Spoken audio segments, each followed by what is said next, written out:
Kita teman-teman sekalian, Hajar alaihissalam waktu ditinggal, manusia, seorang ibu, dia mulai lihat bekal airnya. Zaman dulu orang kendi dibuat dari kulit hewan, kulit unta, kulit kambing, kecil. Artinya beberapa sedotan habis. Waktu itu Ismail alaihissalam masih dalam susuan, baru setahunan umurnya, gitu kan. Maka Hajar alaihissalam melihat di sekitarnya, coba ikhtiar sebagai manusia, ada nggak kafilah lewat, ada nggak apa pohon bisa bernaung. Yang beliau lihat di situ gunung yang dia bisa jangkau. Tentu Mekah ada dua gunung besar, As-Suwaida dengan Abi Qubais. Ini sulit, terlalu besar untuk dinaikin. Tapi ada gunung di situ, Safa dan Marwah. Gunung Safa dan Marwah. Ini bukit, gunung bisa terjangkau, bisa manusia bisa naik.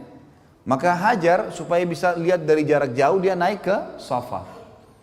Naik ke Safa, dia lihat ke arah Marwah. Marwah cukup jauh, yang kita tahu kan, itu kurang lebih 1 kilo jaraknya. Maka dia lihat ke sana. Nah teman-teman sekalian, di padang pasir, memang ini sudah menjadi sesuatu yang ilmiah pun sudah diteliti. Jadi ada fata morgana. Antum kalau melihat di padang pasir, teman-teman kalau pernah di Dubai, pernah di Saudi, di musim panas, kita kalau lagi jalan di jalan rayanya, itu dari kejauhan kita seperti lihat ada genangan air. Padahal nggak ada air. Itu fata morgana saja. Jadi itu rupanya pantulan dari wilayah lain yang ada air dengan cahaya matahari, dengan hikmah Allah SWT tentunya. Maka Hajar alaihissalam lihat ke arah gunung Marwah. Beliau lihat di sana ada genangan air, pantulan dari tempat lain gitu. Maka Hajar alaihissalam melihat di sekitarnya semua padang pasir, di sana ada genangan air di Marwah. Dia turun dari gunung Safa menuju ke Marwah. Di tengah-tengah lembah, beliau berlari kecil untuk membantu dirinya supaya bisa naik ke Marwah. Naiklah ke atas. Naik ke Marwah nggak ada air. Dia balik lagi arah matanya ke arah Safa, dilihat di Safa ada air. Turun lagi dari Marwah ke Safa, di tengah-tengah lembah lari lagi untuk naik ke Safa. Begitu terus sampai 7 kali. Dan subhanallah, karena keikhlasan Hajar alaihissalam, ini yang saya bilang teman-teman, kadang-kadang pelajaran seperti ini jarang disinggung. Karena keikhlasan mematuhi perintah Allah pada suaminya dan patuh pada suaminya, kemudian dia berusaha ikhtiar mencari sesuatu buat dirinya hidup, Allah menjadikan perbuatannya itu abadi sampai menjelang hari kiamat. Kenapa? Karena Allah jadikan semenjak itu di syariat Ibrahim alaihissalam, di syariat semua nabi-nabi sesudahnya, dan syariat Nabi Muhammad SAW, sampai hari kiamat terjadi sebuah hukum di haji dan umrah, Safa dan Marwah, sa'i. Artinya setiap orang yang sa'i dipanen pahalanya oleh Hajar alaihissalatu wassalam. Saya subhanallah setiap kali sa'i, saya melihat orang, ribuan orang. Sekarang di Masjidil Haram 24 jam. Tidak pernah kosong tempat sa'i itu. Sampai dibuat 3 lantai. Ada lantai basement, ada lantai 1, ada lantai 2-nya. Ya. Itu sampai penuh semuanya orang sa'i. Saya berpikir, berapa banyak pahalanya Hajar alaihissalam. Karena dia pemicunya kan, gara-gara itu keluar sebuah hukum. Allah hormati, dikekalkan. Sebenarnya nanti kita lihat juga, waktu Ibrahim AS bangun Ka'bah, bekas pijakan kakinya disuruh orang sholat di belakangnya. Kan gitu. Ini karena menghormati bagaimana perjuangan-perjuangan mereka dalam agama. Bagaimana Allah menilai itu. Tinggal butuh patuh saja. Semua bekas kepatuhan dengan keikhlasan akan berbekas menjadi amal jariah yang besar. Itu poin yang harus disadari teman-teman sekalian. Maka Hajar alaihissalam setelah 7 kali bolak-balik ternyata sama nggak ada. Dan sekarang menjadi sebuah hukum, dari Safa ke Marwah itu selalu hitungannya ganjil tentunya. 1, 3, 5 dan 7. Dari Marwah ke Safa yang genap, putaran kedua, putaran keempat dan putaran keenam. Kadang-kadang kalau saya pandu jemaah haji atau jemaah umroh saya bahasakan begitu. Supaya nggak lupa, pokoknya dari Safa ke Marwah selalu putaran kita yang ganjil tuh. Yang 1, 3, 4, 1, 3, 5, 7. Dan Marwah ke Safa itu yang genap, 2, 4, dan 6 gitu.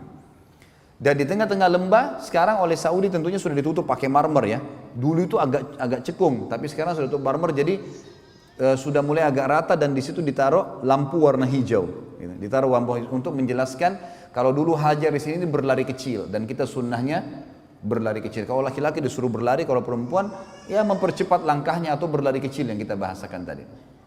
Baik, setelah 7 kali teman-teman bolak-balik ternyata ini adalah fata morgana, nggak ada air, maka Hajar pun ambil ikhtiar untuk kembali ke arah anaknya. Waktu itu Ismail AS ditaruh di tanah, jadi tinggalkan di sebuah tempat yang disusun batu-batu dari padang pasir di sekitarnya untuk menaungin minimal dari panas. Yang terjadi waktu dia kembali alaihissalatu wassalam, dia melihat di sebelah kakinya Ismail alaihissalam ada mata air. Ada 3 riwayat yang menjelaskan masalah itu, yang 2-nya masih didoifkan para ulama, yang 1 disahihkan. Yang pertama dikatakan air itu keluar dari sentakan kakinya Ismail pada saat menangis, dan ini dilemahkan. Ada riwayat kedua mengatakan keluar dari telapak kakinya untahnya Ibrahim alaihissalam, ini juga dilemahkan. Yang ketiga adalah ini yang disahihkan, Jibril alaihissalam datang dan mengepakkan dengan sayapnya, lalu keluarlah mata air tersebut. Waktu datang Hajar lihat, bayangkan teman-teman kalau kita sa'i sekarang saja dengan kondisi pakai AC, lalu kita sa'i masih haus tuh. Hah? Benar gak? Senyap betul ini. Hah? Ini senyap sudah mau berhenti atau masih mau dengar? Ini sudah 2 jam lebih kita ngomong ini. Masya Allah. Taib. Ala kulli hal, teman-teman sekalian, sekarang saja kalau sa'i, apalagi kalau musim panas, kita butuh air zam-zam, dan diletakkan oleh kerajaan Saudi, Masya Allah, jazakumullah khair, dengan air zam-zam banyak. Bayangkan zaman dulu Hajar alaihissalam, plong terbuka, tidak ada atap, lari-lari nyari air dari 7 kilo nih, sekilo itu ke 7 kilo, lari, kembali, begitu lihat mata air, kira-kira apa yang terjadi? Hajar alaihissalam buru-buru mendatangi air tersebut, karena dia tahu dia cuma 2 sama anaknya. Lalu dia membuat bendungan dari tanah padang pasir sama tangannya alaihissalatu wassalam, dibuat bendungan sambil dia mengucapkan bahasanya orang Babilonia, bahasanya orang Mesir, bahasa asli Kipti. Dia mengatakan zam zam. Apa artinya itu? Berkumpullah, berkumpullah, gitu kan? Kata ulama, karena ucapan kalimatnya saja ini Hajar alaihissalam, ini pelajaran kedua, amal jariah yang besar. Semenjak kalimat zam-zam keluar dari mulut setiap orang, Hajar panen pahalanya. Lihat ibrah yang luar biasa itu. Bagaimana orang panen pahala hanya karena ketulusan kepada Allah. Sedikit bergerak, pahalanya berlipat-lipat, gitu kan? Tentang sholat duha misal, saya kasih contoh keluar dari sini. Kata Nabi SAW, di dalam tubuh manusia ada 360 sendi. Kalau dia harus bersedekah untuk 360 sendinya sebagai tanda syukur kepada Allah agar sendi-sendinya bisa bagus, bertahan. Dan 2 rakaat sholat duha menutupi sedekah 360 sendi. Mana bisa berimbang 2 rakaat sholat duha 5 menit ya, menutupi sendi kita yang 360 sendi semuanya aman. Seharian itu dijamin sampai besok lagi. Gak berimbang. Hadis Muslim yang dikatakan, siapa yang berpuasa 1 hari untuk Allah, gitu kan, Allah akan jauhkan dari neraka sejauh 70 tahun. Kan sedikit bergerak, balasannya luar biasa. Lalu kenapa antum tidak berbuat amal saleh? Ayo. Hajar al-Islam cuma mengatakan zam zam, ditutup. Apa kata Nabi SAW dalam hadis Bukhari? Semoga Allah merahmati ibunya Ismail. Kalau dia tidak menahannya, tidak membuat bendungan tadi, maka zam-zam akan menjadi lautan yang luas. Subhanallah teman-teman, kalau antum tahu air zam-zam itu luar biasa. Sumur dibuat oleh kerajaan Saudi, maksudnya di sumur itu ya dirapiin lah ya sekitarnya. Itu ada ditaruh tanda, gitu. Air zam-zam ini tiap hari berapa juta kubik tuh diambil. Berapa banyak orang yang minum? Bukan cuma orang Mekah, ini kalau sumur biasa sudah kering, gitu kan. Itu dikuras teman-teman, diambil. Airnya akan turun hanya sampai ke garis itu, nggak pernah sampai habis ke mata airnya, nggak. Ini dikuras dengan alat sedot yang kuat ya, itu cuma kurang sampai di situ. Dan kalau dia setelah itu hanya hitungan, kalau tidak salah saya baca itu 11 menit. Diadakan penelitian, 11 menit kemudian teman-teman sekalian, dia akan kembali ke titik yang sudah ada di bibir sumur itu. Tidak pernah lebih, tidak meluap, selalu ada di situ dengan hikmah Allah. Luar biasa zam-zam itu. Makanya kata Nabi SAW, zam-zam liman syuribalah. Bukan cuma itu, zam-zam sesuai dengan niat orang yang meminumnya. Sampai Imam Syafi'i mengatakan apa? Saya minum zam-zam dengan minta 3 hal. Minta agar panahan saya tidak meleset. Jadi beliau hobi berburu, gitu kan? Beliau mengatakan saya minum zam-zam minta agar panahan saya tidak meleset, dan sebenarnya itu tidak pernah meleset panahan saya. Yang kedua, saya minta agar dijadikan sebagai ulamanya muslimin. Saya pun tidak kenal Imam Syafi'i rahimahullah. Dan yang ketiga, saya minum zam-zam minta masuk surga.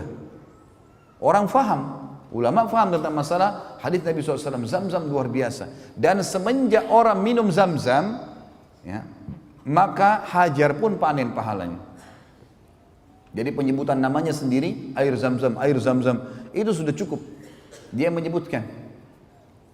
Kemudian Ismail AS diberikanlah minum oleh Hajar AS. Kemudian setelah minum teman-teman sekalian, pada waktu itu juga, ini di pagi hari, pada waktu itu juga terjadilah sebuah kejadian kecil. Kejadian kecil ini teman-teman sekalian adalah pecahnya bendungan Ma'rib. Sekarang Mekah kita tinggalin dulu, perjalanan Ibrahim AS kita tinggalin dulu. Kita sekarang lihat sebuah kejadian yang berhubungan dengan itu. Kejadiannya adalah di Yaman, di negeri Yaman, dulu itu ada kehidupan yang subur sekali. Mereka punya bendungan namanya Saddul Ma'rib. Terkenal sekali Saddul Ma'rib. Maka mereka dulu saking suburnya ada bendungan yang Allah kasih mereka ilmu untuk itu. Di sisi kanan dan kirinya itu penuh dengan segala jenis tumbuh-tumbuhan, sayur-sayuran dan segala jenis buah-buahan. Sampai mereka tuh termasuk negara yang orang kalau mau coba segala macam buah-buahan atau sayur pasti ke Yaman zaman itu. Di zaman Ibrahim AS.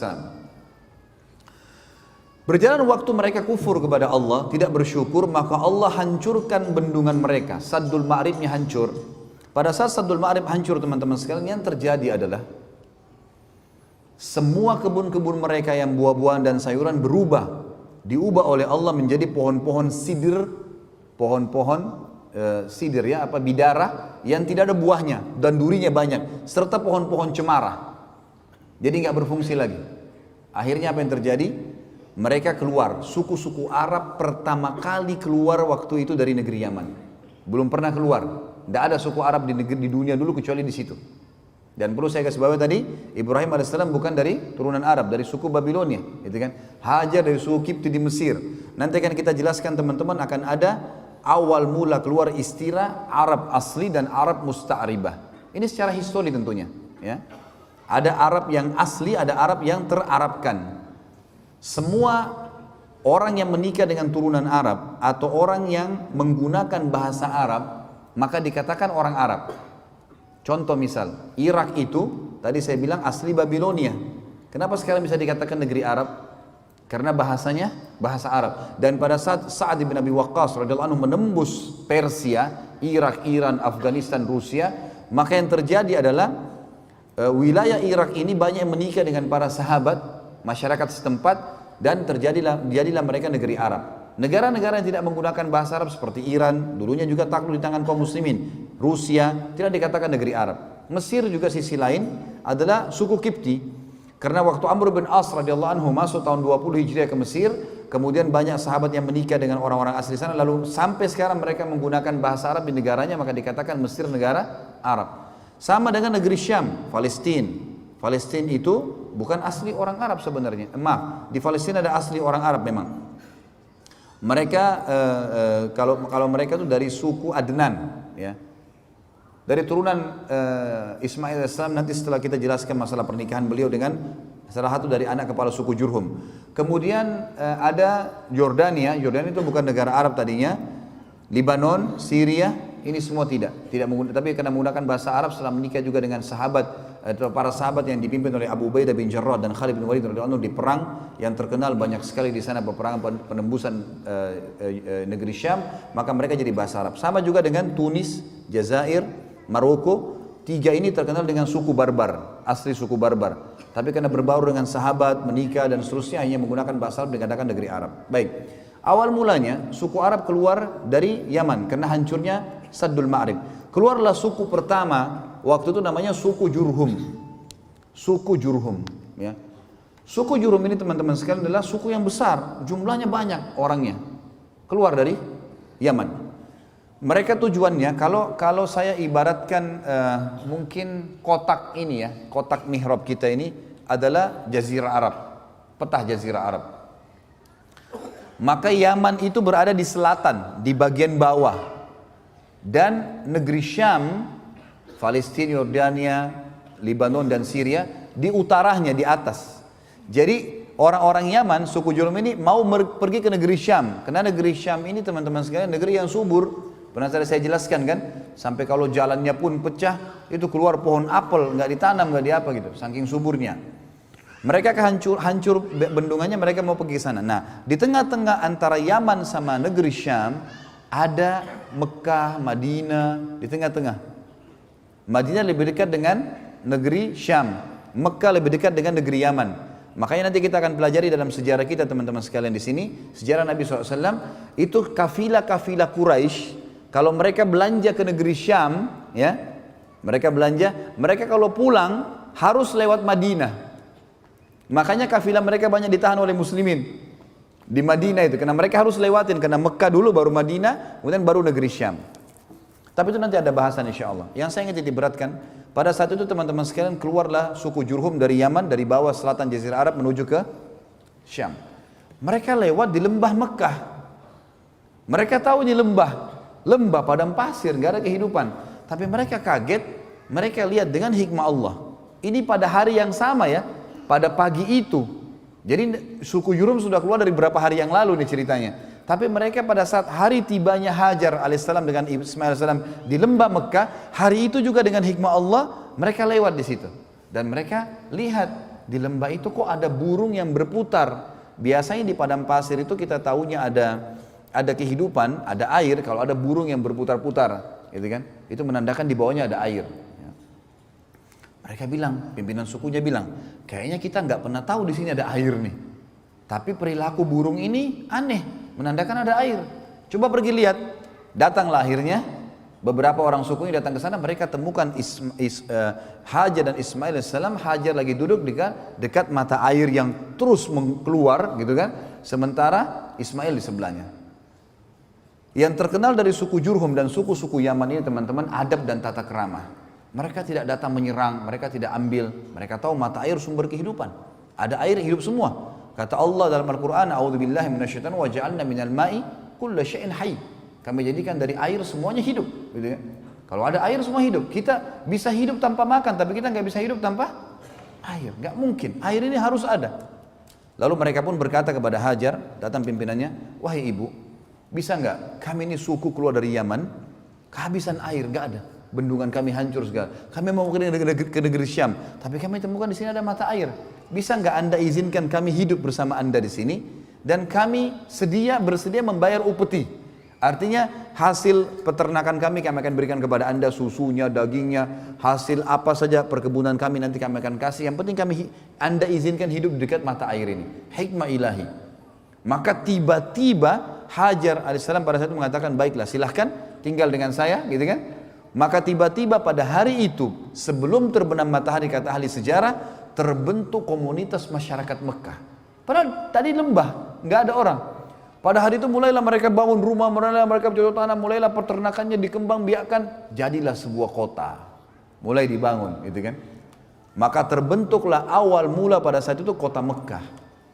Dan ini kata para ulama, hikmah ilahi, Allah Subhanahu wa taala memang menginginkan itu terjadi, dan juga tentu saja ya, ini juga Allah SWT ingin menyelamatkan Hajar alaihissalam yang memang sudah diatur oleh Allah untuk itu, dan nanti akan ada kisah Ismail dari masa kecilnya sampai menikah dengan suku Jurhum dan seterusnya ke depannya akan kita sampaikan insya Allah nanti malam.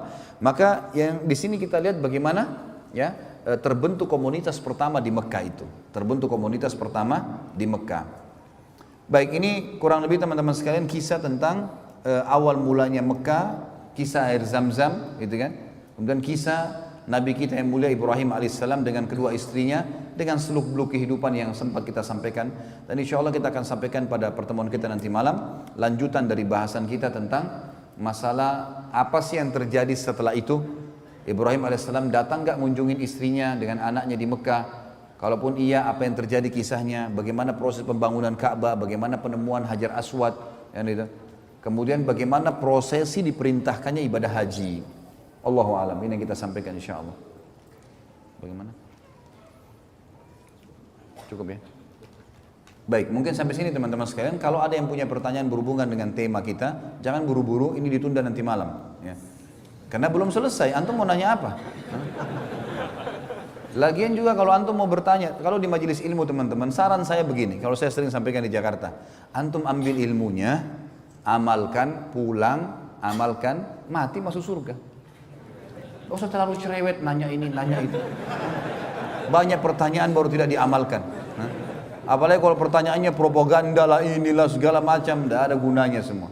Ambil ilmu, pulang, amalin, mati, alhamdulillah. Itu dia. Baik, mungkin sampai sini dulu materi kita tentunya teman-teman sekalian. Saya serahkan kepada teman-teman panitia. Fadhal. Begitu teman-teman, saya tutup dengan doa. Semoga Allah Subhanahu wa taala memudahkan segala urusan kita di dunia dan di akhirat, dan semoga seluruh amal yang pernah kita kerjakan diterima olehnya. Semoga semua dosa yang pernah kita lakukan, kecil atau besar, tersembunyi ataupun terang-terangan, dimaafkan dan digantikan menjadi pahala dengan kemahamurahannya. Dan semoga seluruh perbuatan kita ke depannya, sisa umur ini semua diberkahi, baik di keluarga kita, di harta kita, di ilmu, dan juga puncaknya kita akan dimasukkan ke dalam surga Firdausnya tanpa hisab. Dan kita selalu mendoakan saudara kita di Palestina, di Syria, di Yaman, di Irak, di Myanmar, di Ahsa, dimanapun mereka berada sedang terlindas. Semoga Allah ikhlaskan niat mereka, terima para syuhada mereka, dan juga Allah muliakan Islam di tangan mereka dan tangan kita semua. Dan semoga Allah mempartisipasikan kita bersama mereka di pahala, baik dengan doa dan harta juga dengan jiwa kita. Dan semoga Allah dengan kemahamurahannya menyatukan kita semua di surga Firdausnya tanpa hisab, sekali lagi dengan kemahamurahannya. Dan juga begitu teman-teman sekalian, sampai ketemu insyaallah nanti malam, semoga dalam keadaan sehat dan berkah. Subhanakallahumma wabihamdika, asyhadu an la ilaha illallah, astaghfirullah wa atubu ilaih. Wassalamualaikum warahmatullahi wabarakatuh.